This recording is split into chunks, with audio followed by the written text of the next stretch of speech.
उत्तर प्रदेश को भारत का manufacturing hub बनाने के लक्ष्य के साथ मुख्यमंत्री योगी आदित्यनाथ आज सिंगापुर और जापान की 4 दिवसीय यात्रा पर रवाना होंगे। उनका 2017 की म्यांमार यात्रा के बाद पहला विदेशी दौरा होगा और इसे प्रदेश की विदेश कूटनीति और उद्योग विस्तार के लिहाज से बेहद महत्वपूर्ण माना जा रहा है। और 23 और 24 फरवरी को सिंगापुर और 25 और 26 फरवरी को जापान में मुख्यमंत्री 33 ग्लोबल कंपनियों के प्रतिनिधियों से मुलाकात करेंगे। इस यात्रा का मुख्य आकर्षण G2B बैठकों और राउंड टेबल मीटिंग के जरिए निवेशकों से सीधे संवाद होगा और मुख्यमंत्री प्रदेश के औद्योगिक रोडमैप, नीति स्थिरता और कारोबारी संभावनाओं पर चर्चा करेंगे। इसके अलावा वो प्रवासी भारतीयों और उत्तर प्रदेश वासियों को संबोधित करेंगे और स्कूली बच्चों से भी संवाद करेंगे।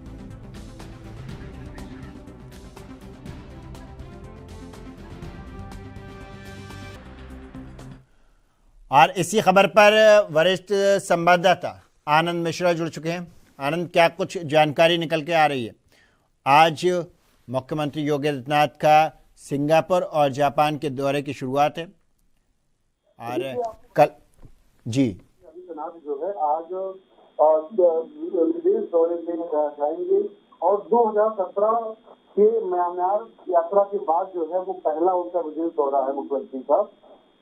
ये बहुत ही महत्वपूर्ण दौरा है क्योंकि मुख्यमंत्री लगातार उत्तर प्रदेश की विकास के लिए, उत्तर प्रदेश के उत्थान के लिए लगातार काम कर रहे हैं और इस बार जो है क्योंकि 23 और 24 फरवरी को सिंगापुर में रहेंगे और 25 और 26 फरवरी को मुख्यमंत्री जापान की यात्रा पर रहेंगे। इस दौरान वो 23 ग्लोबल कंपनियां जो है उनके प्रतिनिधियों से मुलाकात करेंगे और उत्तर प्रदेश का विकास कैसे हो, कैसे यहाँ पे इंफ्रास्ट्रक्चर मजबूत किया जाए, कैसे यहाँ पे कंपनियों को लगाया जाए, ये सारी बातें जो है मीटिंग में आएंगी। बहुत सारी G2B बैठकें होंगी वहाँ पे और राउंड टेबल मीटिंग भी जो है निवेशकों के साथ होगी, जिसमें मुख्यमंत्री का सीधा संवाद रहेगा। सबसे खास बात यह है कि मुख्यमंत्री योगी आदित्यनाथ जो है सिंगापुर और जापान का जो दौरा है ये बहुत ही महत्वपूर्ण है। इसमें बहुत सारे जो उत्तर प्रदेश के महत्वपूर्ण अधिकारी हैं, कर्मचारी हैं और कई ऐसे जो है नेतागण है, जो मंत्री हैं, वो भी सारे के सारे जो है इस दौरे पर जा रहे हैं। सबसे बड़ी बात ये होगी क्योंकि मुख्यमंत्री की जो वेशभूषा है वो भगवा वस्त्र पहनते हैं और कुर्ता पजामा पहनते हैं, धोती और कुर्ता पहनते हैं भगवा कलर में। तो ये जो परिधान उनका वहाँ पे जो यात्रा में रहेगा विदेश दौरे पे, ये जो परिधान है वो बहुत चर्चा का विषय है और कैसे वहाँ पे मीटिंग होगी, कैसे वहाँ पे इस परिधान में कैसे वहाँ पे नजर रहेगा, एक नया वातावरण नजर आएगा। भगवा जो ब्रिगेड है वो भी इस बार विदेश में देखने को मिलेगी। तो सबसे बड़ी बात यह है कि क्योंकि आज जो है आज ही मेरठ में भी जो है प्रधानमंत्री हैं और मुख्यमंत्री भी वहाँ पे हैं, बहुत सारी योजनाएं हैं, बहुत सारे वहाँ पे जो है लोकार्पण होने हैं, शिलान्यास होना है मेरठ में। उसके बाद जो है पूरा जो मुख्यमंत्री के साथ जो महत्वपूर्ण मंत्री हैं, जो अधिकारी हैं, जो ब्यूरोक्रेट हैं, वो सारे जो है इस दौरे में है। बहुत महत्वपूर्ण दौरा माना जा रहा है क्योंकि सिंगापुर और जापान मुख्यमंत्री जो है 2017 के बाद, तो 2017 में म्यांमार की यात्रा पर मुख्यमंत्री गए थे और ये पहला उनका दौरा था और 2017 के बाद 2026 फरवरी में आज दोबारा ये दौरा हो रहा है। तो ये बहुत ही महत्वपूर्ण है उत्तर प्रदेश के विकास के लिए, देश के विकास के लिए। जी अच्छा, बात करें जापान में मुख्यमंत्री 33 ग्लोबल कंपनियों के प्रतिनिधियों से मुलाकात करेंगे और G2B यानी कि गवर्नमेंट टू बिजनेस, इस पर भी बात करेंगे। देखिए ये बहुत ही महत्वपूर्ण बातें आप बता रहे हैं क्योंकि जो 23 ग्लोबल कंपनियां हैं, जब वहाँ पे जापान में बैठक होगी और यूपी में जो कि लगातार जो समिट होती है, जो व्यापारी उत्तर प्रदेश के हर जिले में जो है कुछ न कुछ, जब से योगी आदित्यनाथ सरकार आई है उत्तर प्रदेश में लगातार कुछ न कुछ औद्योगिक काम हो रहे हैं, चाहे वो रायबरेली में कारखाने हों, अमेठी में कारखाने हों और बहुत सारे ऐसे प्रोडक्ट हैं जो है प्रतापगढ़ में आने का प्रोडक्ट हो। तो लगातार इन चीजों को बढ़ावा मिल रहा है, चाहे वो चूड़ी का व्यापार हो फिरोजाबाद में, मुरादाबाद में स्टील का व्यापार हो, तो ये चीजें लगातार बढ़ रही हैं। और क्योंकि सबसे बड़ी बात यह है कि मुख्यमंत्री योगी आदित्यनाथ के आने के बाद से जो व्यापारियों में सुरक्षा का माहौल उत्पन्न हुआ है। व्यापारी रात में भी यात्रा कर सकता है।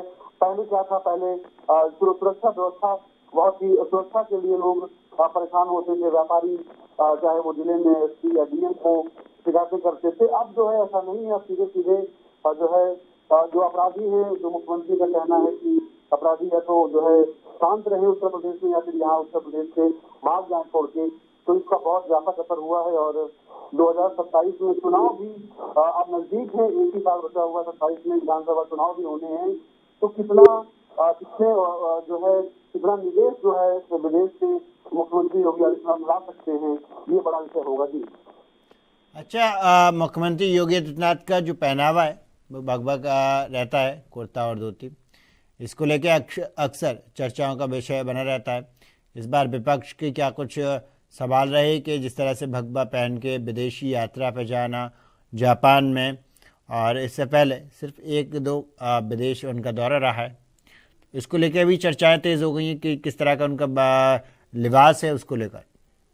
देखिए, मुख्यमंत्री योगी आदित्यनाथ का जो भगवा चोला है, जो भगवा वस्त्र पहनते हैं वो, ये बहुत ही चर्चा का विषय है। और मुख्यमंत्री जब भी कहीं भी जाते हैं, चाहे वो विदेश हो या फिर अपने क्षेत्रों का जो दौरा हो, वो भगवा कपड़े ही पहनते हैं। ऊपर कुर्ता पहनते हैं, नीचे जो है वो धोती पहनते हैं, उसको बोलते हैं।